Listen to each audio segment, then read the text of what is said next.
I'm Timothy Horn, one of the artists with work featured in the virtual exhibition Making Waves for the Craft in America Center in Los Angeles. Over the past decade, two primary sources have inspired my work.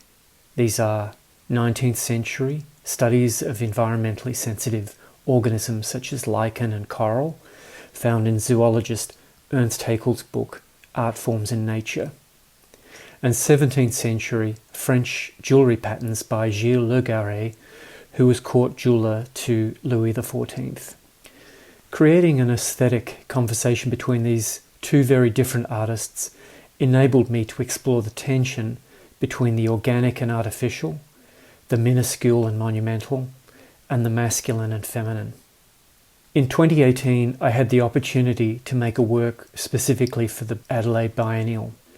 Alongside the two inspirational sources previously mentioned, for this new work I added a third source, a 17th century Japanese screen known as the Old Plum Tree by Kanu Sansetsu. This magnificent screen is in the collection of the Metropolitan Museum of Art in New York.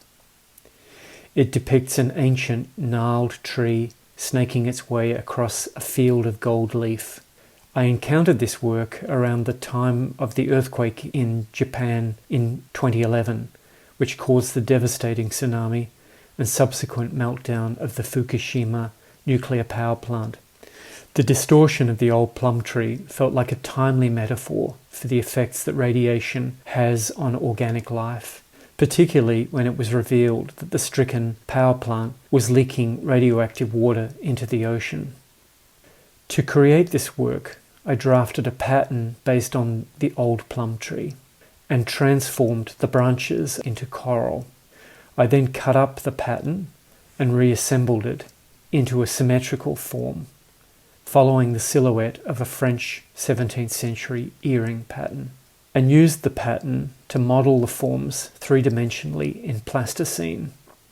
The forms were then cast in bronze at a foundry, and back in my studio I chased the castings and assembled the work, which is staged in layers. Once the bronze work was finished and nickel-plated, I attached 9 large mirrored blown glass elements. The title of this work is Gorgonia 15, and it was one of 5 large works I exhibited in the 2018 Adelaide Biennial. Gorgonia 15 is now in the collection of the Museum of Arts and Sciences in Sydney, Australia.